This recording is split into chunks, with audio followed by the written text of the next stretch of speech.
Creeping on the corner with a 211 in my mind, persuaded by the devil, gripping on my black plastic now. Searching for a lick that I can hit with murder in my soul. Swinging bending corners in the 67 Elko.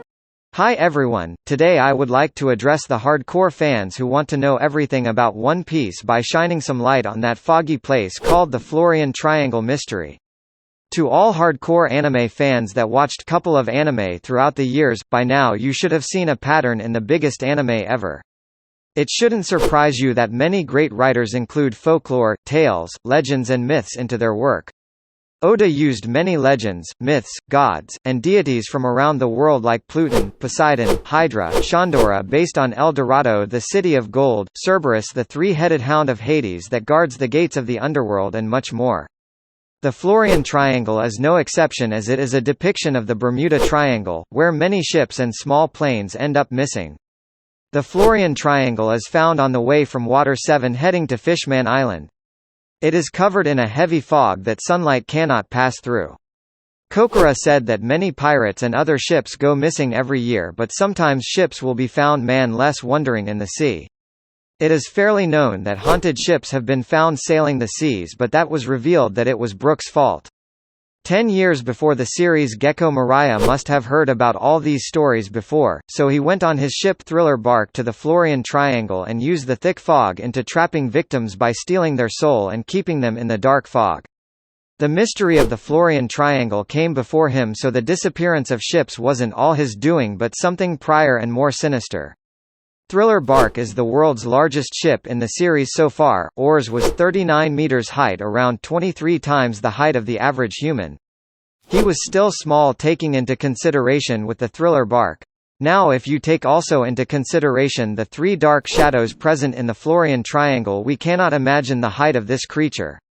Before Luffy and his crew headed to the Sky Island, they saw three shadows of giants with wings, which after they learned that they were Shandorians, and I quote from the manga series, when the sunlight is blocked by people standing high in the sky, the shadows cast on the fog below will be very big. Big enough for people to mistaken them as giants in the fog.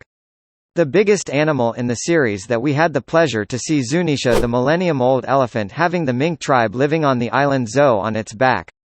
The creatures of the Florian Triangle cannot be part of Zunisha's relatives or pack, so what can it be? The answer lies in an old, widely popular Japanese legend of a creature living in the ocean. This creature was covered by many popular anime series like Mononoke, City Hunter, Ghost in a Shell, Gintama and more. The creature is called Umibozu. In the other anime, Umibozu takes different forms, and in One Piece, Usopp believed that Wabdatsumi is the Umibozu. I believe this is a misconception played perfectly by Oda into misleading us on purpose, and here is some proof on why I believe that. Umibozu is believed to be a creature living in the ocean. Anyone who dares to talk to it, it will capsize the ship of the victims. It is also believed by others that the Umibozu is a demonic yokai or specter. The characters of Umibozu is represented by the character of the sea and of Buddhist monks. It is believed that to not anger the Umibozu, fishermen and people wanting to travel on the sea have to say proper prayers and send out a bottomless barrel prior heading out to sea. The bottomless barrel is used so that if they anger the Umibozu, it will drown the victims in the barrel filled with sea water, so the bottomless barrel is used to prevent that horrible fate. If you remember correctly, the Florian Triangle is found between Water 7 and Fishman Island. The Strowitz found a barrel before entering the Florian Triangle, and before entering Fishman Island, Usopp and the others believed that Wabdatsumi is the Umibozu, which make us think that the hints are all there, but Wabdatsumi doesn't fit the Umibozu legends as he isn't evil or sinister like a yokai, so it must mean that we still have to see the Umibozu. That probably will lead us back to the Void Century, like Oda loves to do these kinds of things. One last thing, usually in anime, when an evil villain or when an enraged person appears, they have red eyes or a shade of red aura symbolizing danger, and what have we seen just at the last minute of these three humongous creatures, two glowing red sparkling eyes on top of the middle creature? This should further make more sense that the three creatures that we haven't seen the full picture in the Florian Triangle are the actual Umibozu. What are your thoughts? Do you think that the Florian Triangle creature are the Umibozu, or is it something else?